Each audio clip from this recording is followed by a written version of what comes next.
our audience does not. So inform us a little bit here.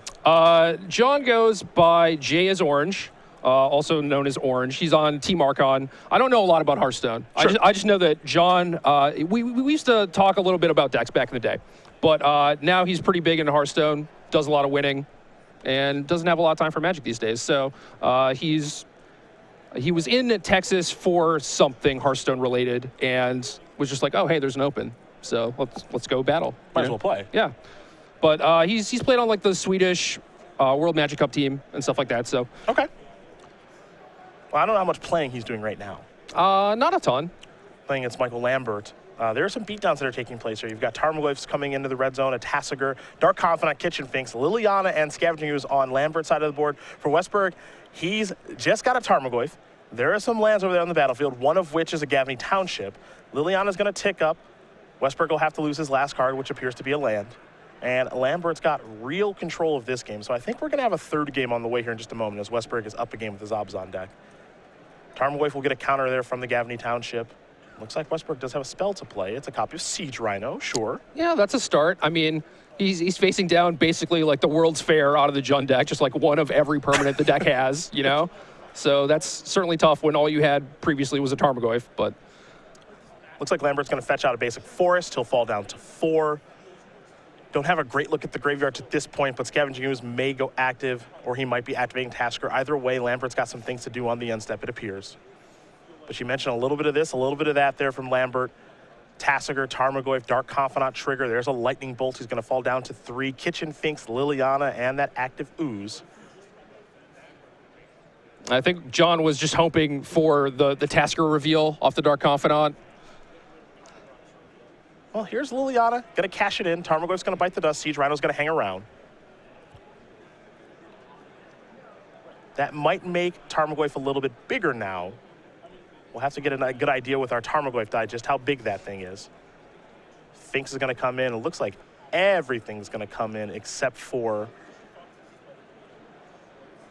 the copy of Scavenging Ooze. Going to throw a couple lightning bolts your way. Will Lambert and Westberg will concede the game. So Michael Lambert is going to win game number 2 here over John Westberg. Jund ties it up against Abzan, which means we're getting ready here for a third game. I think players are trying to do a little clock watching here. We can see it in the middle of the screen. There are about 10 minutes left, so we might have some speed magic on the way. So we're going to quickly take a look at the sideboards here. We're going to start with Westberg, who's got a Celestial Flare, Celestial Purge, a Golgari Charm, Gideon Jura, okay, haven't seen that one. Timely Reinforcements, 3 Stony Silence, 2 Duress, a Dark Blast, a Liliana on the Veil, 2 Obstinate Balos, and 2 Grafdigger's Cages. He knows what he's up against. What does he need to do here in game 3? He needs to draw Lingering Souls, I believe, Okay. which is not a sideboard card. That's his main deck card. But that's generally why people would want to play Abzan over Jund, is because they kind of have an edge in the mirror match thanks to that card. But out of the sideboard, he has a Celestial Purge, a Gideon Jura, which is definitely for this matchup. Maybe a Dark Blast so that he can always kill his opponent's Dark Confidants. Probably the extra Liliana of the Veil, and maybe the Obstinate Baloths to, surprise his opponent's Lilianas. These players shuffle and present very, very quickly. Westberg will be on the play as these players take a look at their opening hand. On Lambert's side, he's got a Thoughtseize, an Abrupt Decay, 2 Kitchen Finks, a Duress, a Shatterstorm, 2 Night of Souls Betrayals, 2 Nihil Spellbombs, 2 Fulminator Mages, a Slaughter Games, an Ancient Grudge, and a Huntmaster of the Fells. I know you're familiar with Jund as well. It looks like Westberg's going to take a mulligan. What do we see here that we like? So a lot of people tend to just take out all of the discard because we see that they're going to game 3. They don't have a lot of time on the clock. Like, these games kind of go long, and the discard spells are not very good top decks in the late game. So some people might just side out all the Thoughtseize and all the Inquisitions. But against something like Abzan, where they kind of have bigger, better cards than you, sometimes you do actually want to keep in the Thoughtseizes to make sure you get to hit those Siege Rhinos and stuff, and just not try and play as long of a game against them because they'll start drawing things like Lingering Souls. So that could be one way to go. Maybe you want to bring in the extra Thoughtseize, but Kitchen Finks is kind of this resilient threat that you might want. The Night of Souls Betrayals seem pretty good against John's Lingering Souls. And then, Huntmaster of the Fells, maybe Fulminator Mage, just like some more slower, grindier cards. John going to keep 6. Scry will feed top to the bottom from the new Vancouver Mulligan rule. We're underway here in game number 3 between Westberg and Lambert. About 8 minutes to play here, so Westberg will start by sacrificing a Windswept Heath. We'll see what land he wants to go to. This is, I suppose, the format where you do go from 20 to 17 quite a bit. You mentioned that he might leave in discard. It appears he has with Thoughtseize. 15 at this point. That's true. Liliana, 2 Tarmogoyfs, a Night of Souls Betrayal, Kolaghan's Command, a Bloodstained Mire, and a Forest are the things that Westberg can select. That's a pretty nice opening hand against Abzan from the Jund side of things. Like, you have the early pressure, you have a little bit of card advantage in Kolaghan's Command, a Liliana and Knight of Souls Betrayal to potentially KO Lingering Souls. So depending on what's in John's hand, I'm not sure what he wants to take, but it looks like Liliana. Pretty quick choice of taking Liliana there. It looks like Lambert's going to play face up, help him here, so he doesn't have to write down the cards from Thoughtseize. We mentioned Westberg already down to 15 from the Thoughtseize. Bloodstained Mire is where Lambert will start, so we head back Westberg's way. Looks like there's an Abrupt Decay in hand. What there is not is a second land. So Lambert's going to sacrifice a Bloodstained Mire. We'll see what land he wants to go get. Maybe it'll be a Blood Crypt. I would assume so. I mean, then you have all three of your colors online. And then you just start casting Tarmogoyfs. And there is the red-black dual land. He does have a forest to play the Tarmogoyfs. And Lambert's opening here is, as you mentioned, it's pretty nice. Yeah, Tarmogoyf, obviously a very fast clock, also very good against opponents with no lands. And there's Tarmogoyf. We'll get the sizing on that in just a moment when the Tarmogoyf dies. We head back over to Westberg. He does draw a land this turn. It is a copy of Gavney Township. However, that will not help him cast a card like Abrupt Decay, so it'll just be a Tarmogoyf here for John. Now you see why he took the Liliana of the Veil. If this sequence happened and Lambert had a Liliana, it probably would be game over.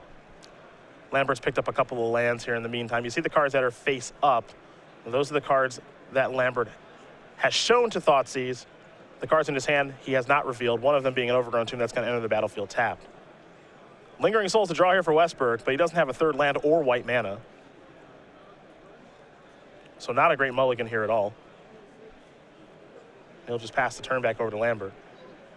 Yeah, I mean, if he had, say, like a Godless Shrine or something, I think he'd be in reasonable shape. At least the game would continue on. But now he's in the spot where he can't even necessarily block with Tarmogoyf because Kolaghan's Command can finish it off and maybe get some extra value, make him discard a card. But I think we might see a block here. Maybe force the Kolaghan's Command. Yeah, you just maybe have to make your opponent use all their mana this turn. I suppose Knight of Souls Betrayal can actually get the job done too. Yeah, but then Lambert's Tarmogoyf will also die. So maybe that's a trade that you don't necessarily want to make. Okay. Well, he's making it. Yeah. He already places his Tarmogoyf in the graveyard. Yeah, I mean, I guess he has Kolaghan's Command to just pick it back up again anyway, so maybe it's not that big of a deal. And you also get the KO Lingering Souls this way. Yeah. So Knight of Souls Betrayal is here. Tarmogoyf is a 4/5, but in reality it's a 3/4 because Knight of Souls Betrayal. But the Tarmogoyf die is technically accurate as Lambert will untap and draw. Picks up another copy of Tarmogoyf. He'll attack here. Abrupt Decay is going to take care of that first Tarmogoyf. Kolaghan's Command is the only known card left here in Michael's hand. There's a Wooded Foothills. Lambert will sacrifice that. Time to dig a land out of the deck. Yeah, I think this might be, I guess, like, John knows that Lambert has the Kolaghan's Command, right? Yep. But I think he might just want to play Kitchen Finks and Tarmogoyf this turn. Get Sure. 2 threats in play. Knight of Souls Betrayal, not the biggest combo with Kitchen Finks. Bit of a nombo. Yeah, a little bit. But I think both cards are good against Abzan enough on their own that it's worth having them both in your deck at the same time. There's the Finks. Lambert will trigger it, gain a little bit of life. And now here's Tarmogoyf. Last card hand is a Kolaghan's Command. So now Westberg knows what he's got to beat. We'll just see if his cards line up that allow him to do that. The draw was a Verdant Catacombs. That'll give him access to white mana. So that's pretty nice. At a cost, of course. Yeah, not on the cheap. So he can Celestial Purge the Knight of Souls Betrayal and maybe get some Lingering Souls going in the future, but I think that's probably a little too slow. I think I like just playing Tasigur and keeping open Path to Exile mana. Okay. You see some delving taking place here from Westberg. Maybe shrink that Tarmogoyf a little bit. There is Tasigur. It might work Tarmogoyf down. Lambert will draw. Looks like he picked up a land for the turn. Kolaghan's Command still in the hand. Well, I hope he doesn't forget about the command because it's kind of off to the side. You know? I'm also hoping he doesn't forget about the useful card. Tarmogoyf's going to come into the red zone. Looks like Westberg's going to sacrifice his Verdant Catacombs. Going to fall down to 11, potentially 9 here. Almost certainly 9. Probably getting a Temple Garden untapped.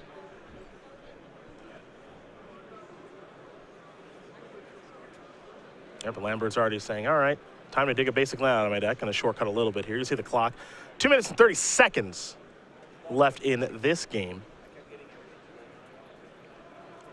See what basic Lambert wants to search up. He will go with a force. That'll enter the battlefield, tap from Path to Exile. And John might be in a good enough spot here to actually force the draw. Not the ideal way to start a tournament, but one could argue better than a loss. Yeah, I mean, well, certainly from his start, right? You know, you mulligan, you miss your second land drop, your opponent has, like, kind of the nuts rolled up, and you're still able to battle back to this point. Like, that's pretty impressive. Might be time to cast Kolaghan's Command. Westberg's hand not bad. Purge can take care of Knight of Souls Betrayal, and then he's got Lingering Souls, which is an ace in the matchup. I just don't think there's enough time to be able to execute the entire plan. No, I think if anyone has a shot of winning this game, it's actually going to be Lambert, but I'm not sure if either player has enough time. So here's Kolaghan's Command. We'll see what modes Lambert wants to choose. I think it's like he's going to make him discard a card. Maybe. It might be 2 damage, actually, and get back a Tarmogoyf. So we'll need that Tarmogoyf die back. I could see that. Maybe a burnout plan. Yeah, I mean, maybe he's just thinking, like, he probably has a Lingering Souls. My Knight of Souls Betrayal is blanking that.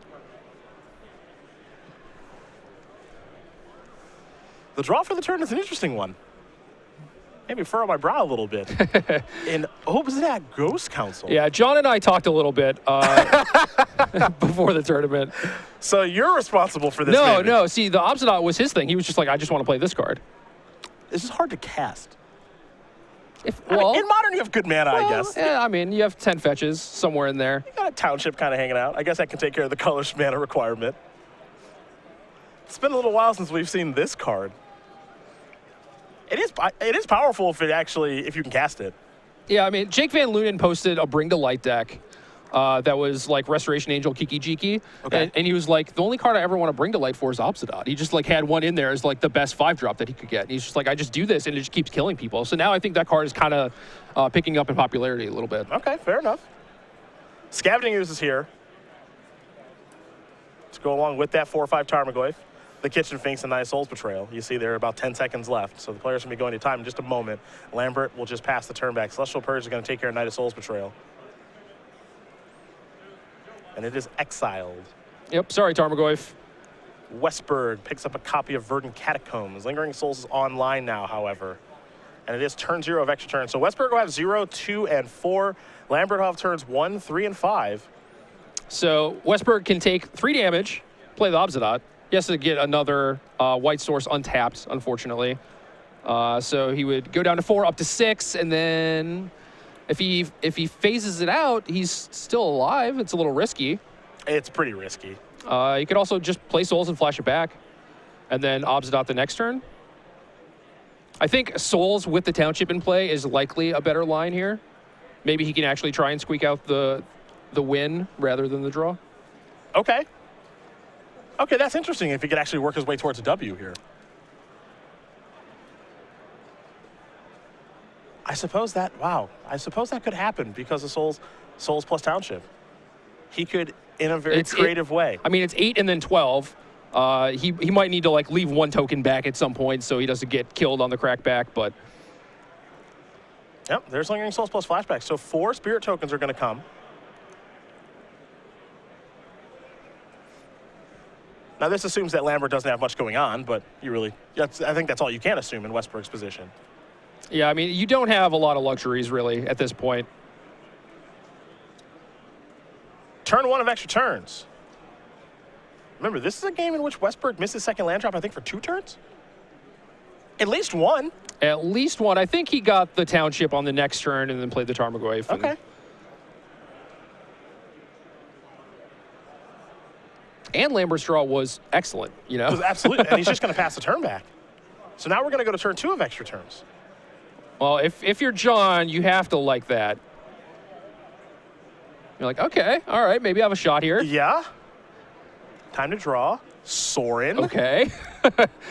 So that's kind of like a Township activation, and it gives you the life buffer. So now you're almost just super free to attack. Yeah, I mean, I guess he doesn't want to send in the Tassira because he doesn't want his opponent to just like chump with Finks and gain another 2 life now that the Knight of Souls Betrayal is gone. So it might just be Sorin, send in the Spirits, and then next turn maybe Township plus Sorin. That's more than enough. And you mentioned the life buffer. So that's 2, 4, 6, 8. He'd go up to 12. Yeah, that's 8 life. Yeah, so up to 12. Plus he has the life flicking Tassir on defense. Oh, sure, that's right. Lifelink will last the entire time. That's important here.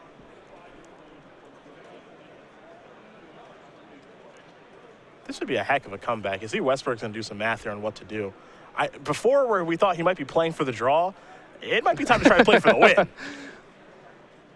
Well, here comes Soren. Yep. Step one.